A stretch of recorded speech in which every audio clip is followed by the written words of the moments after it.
Sama pimpinan TNI menyusun suatu master plan, rencana induk yang beliau mengesahkan suatu rencana induk 25 tahun yang memberi pada kita satu totalitas kemampuan pertahanan.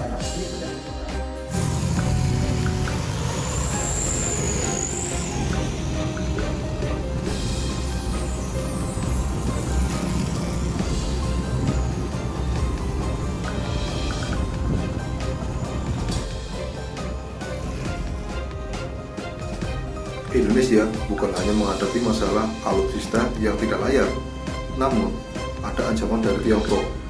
Tiongkok sebagai negara dengan militer yang sangat kuat, mulai melakukan manuver yang semakin dalam di kawasan konflik di Laut Cina Selatan. Pada 6 April 2021, militer Filipina mendeteksi ada 200 kapal dari Tiongkok memasuki wilayah zona ekonomi eksklusif mereka. Indonesia sendiri pernah mengalami hal yang sama. Kapal-kapal Tiongkok masuk dengan bebas di perairan Indonesia dan memicu ketegangan kedua negara. Hal ini tidak akan selesai dengan 4 atau 5 tahun ke depan. Maka dari itu, Indonesia harus mulai membenah diri. Indonesia harus memiliki rencana jangka pendek, menengah, dan panjang dalam rangka menangani permasalahan ini. Jangka pendek dimulai dengan membangun aliansi baru. Untuk jangka menengah dengan meningkatkan kerjasama ekonomi dengan negara lain.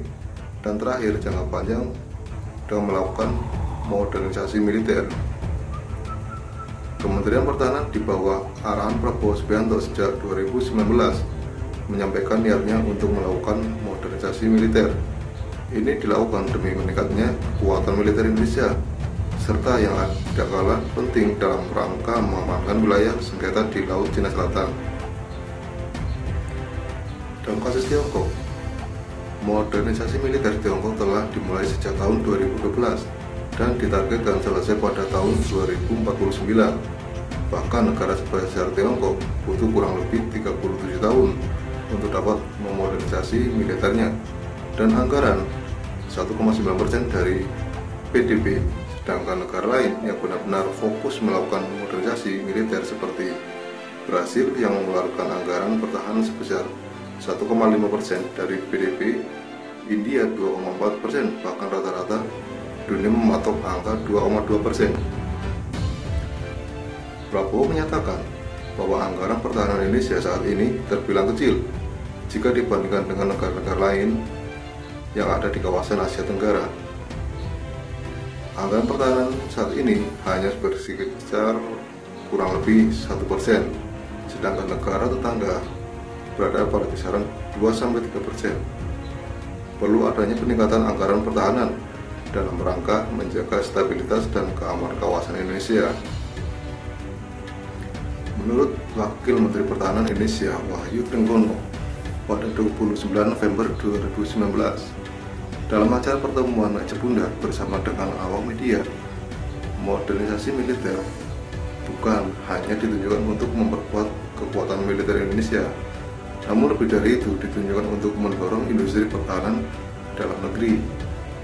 Ini ditargetkan dapat terlaksana kurang lebih 5 hingga 10 tahun ke depan. Pada peristiwa yang berbeda, Presiden Jokowi pada masa kampanyenya bahkan berjanji akan meningkatkan anggaran pertahanan paling lambat pada tahun 2019 menjadi 1,5% dari PDB Indonesia. Di sisi lain, industri dalam negeri seperti PT Pindad yang merupakan bagian dari BUMN memang menjadi salah satu pemasok senjata dan alutsista bagi prajurit Indonesia. Namun yang harus diingat bahwa jumlahnya masih terbatas pada sektor seperti kendaraan taktis dan amunisi. Jika memang pemerintah serius dalam melakukan modernisasi militer, perlu adanya dukungan dana yang besar untuk mendorong perusahaan seperti Pindad melakukan penelitian dan inovasi agar dapat membuat senjata dan alutsista setara dengan negara lain. Dukungan dan pada akhirnya menjadi kebutuhan dasar dalam meningkatkan kekuatan.